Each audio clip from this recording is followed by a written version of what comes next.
Good afternoon, everybody. Thank you very much for having me today. I started out as an IND and PWD ally until ultimately I became a PWD as well. So, for the persons who are not here, I'm wearing, I don't know what color shirt this is. I thought it was lavender, but someone said it was blue. And then I picked out this flower so that I would fit into the color scheme, which I thought was purple, but Ambe said it looks brown.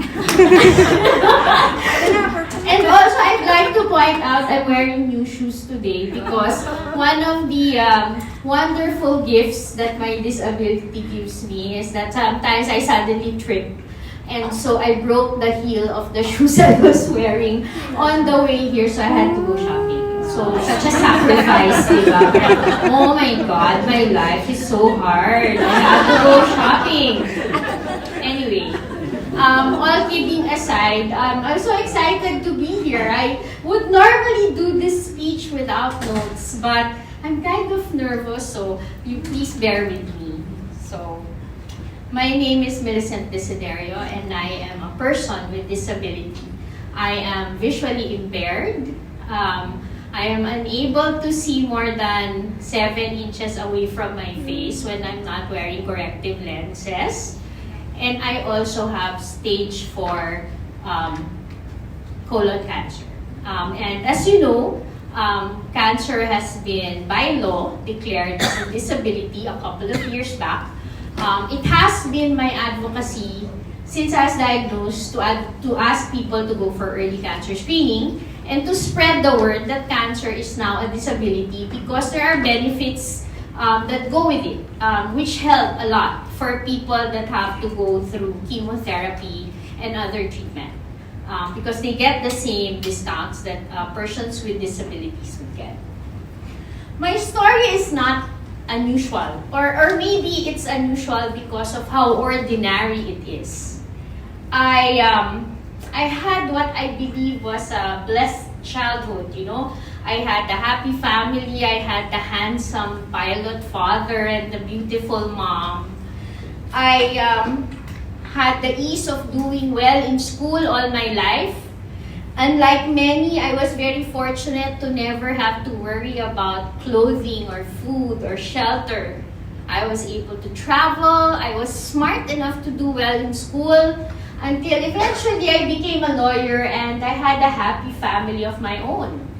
And when I turned 50, I thought to myself, you know, my life, my cup is full. And from here, it's going to be smooth sailing until one day I retire next to the beach, drink sangria every day, finally smoke because I'll be old enough to not have to hide from my mother, and just wait for my grandchildren to arrive. Unfortunately, life has a tendency to destroy the best laid plans of mice and men. I think Shakespeare said that, and I'm blatantly plagiarizing. I never really thought that I would become a PWD other than the already difficult visual impairment. But I was diagnosed with stage 4 cancer and they told me that I have about 25% survivability rate for the next 5 years. When I first learned of my diagnosis, I blamed everything in the universe, you know. I was angry, I did not accept it, I hid from my friends, from my family.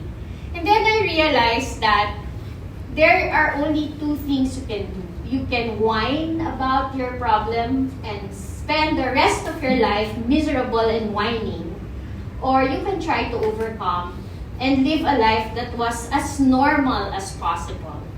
And that's what I chose to do, because even if the selfish part of me wanted to just lock myself in a room and cry, I had 2 children who I needed to be there for.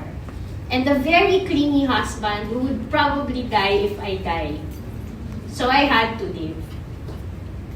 Such is the unpredictability of life. Some of us have been differently abled since birth. And some people like me become victims of accident, illness, or circumstance. Like Ambe said, some of us have apparent disabilities, but many, many more look so healthy like me that others find it hard to believe that they are disabled. Many times I will bring out the magic PWD card and be accused of trying to cheat the system because I don't look sick. And then I realize what a challenge it is to be non-apparently disabled because everybody doubts you. And they have no idea of the challenge that it takes one of us to live in a world that was designed for the normally able. We are all victims of misconception sometimes, prejudice, discrimination. We are underrepresented, and sometimes we are underestimated. But this I say to you, when they underestimate you, use it against them. Because that is a weapon in your arsenal. When they underestimate you, they let down their guard, and it allows you to do better than what they expected. I was sitting at the kitchen table last night trying to write this speech, and my daughter was sitting across from me. And suddenly, I was inspired by something I remember she told me when she was maybe 6 years old.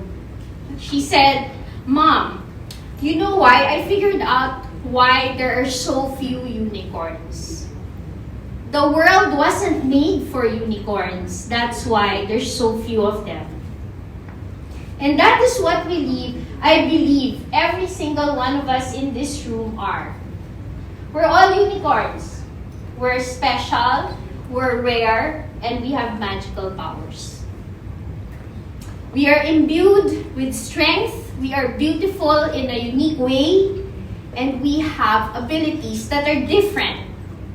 Each one of you owns a strength that comes not from physicality, because we know that being different makes us special.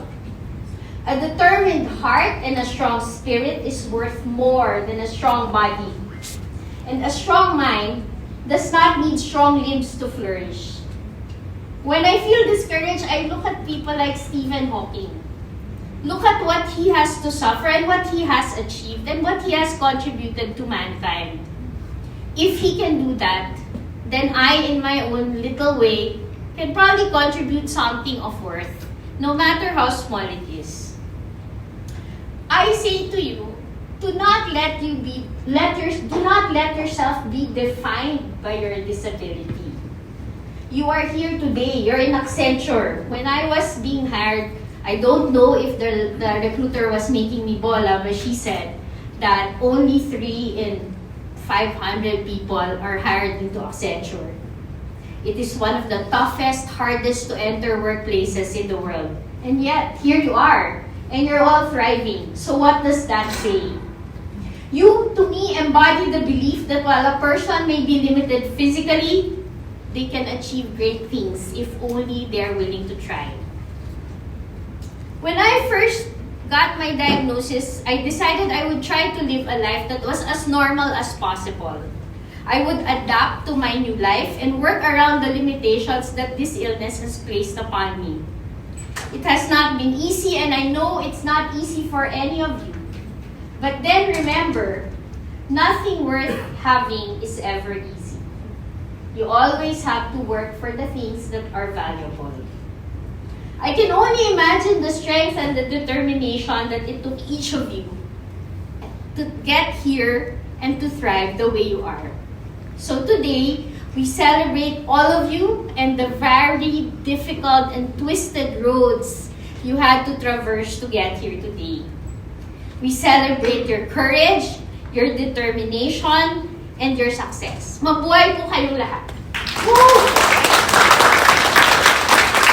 So, as I am about, well, it took longer than I expected because I have I think my tendency to talk too much should be a disability. One of my favorite quotes comes from the great artist Frida Kahlo. I don't know if you know her, but she's famous for painting self-portraits. Now, she's the first Mexican to ever be displayed in the Louvre and internationally recognized as an artist of note. She used her paintings to work out her own psychological and emotional issues. And I admire her because she was also, like us, a person with disability. She was born with a spinal condition called spina bifida. Later on, she got polio, and then she even got run over by a streetcar. And that's when she started painting because she was bedridden due to her accident. During the feminist movement in the 1970s, she was admired as an icon of female creativity. And her life and art often revealed her battle for self-determination. She was revolutionary, unique, and brave enough to defy the expectations of society. She was a feminist before feminism was considered fashionable. She was bisexual. She was open about her bisexuality, and she thrived despite her disability. And she said, the most beautiful quote I ever think I would hear, and I want to share it with you. In Spanish, she said, P.S. Para que los quiero si tengo alas para volar, which means feet. Why would I want them when I have wings to fly? So to all of you, happy flying with you. Wow, thank you. Please, Michelle.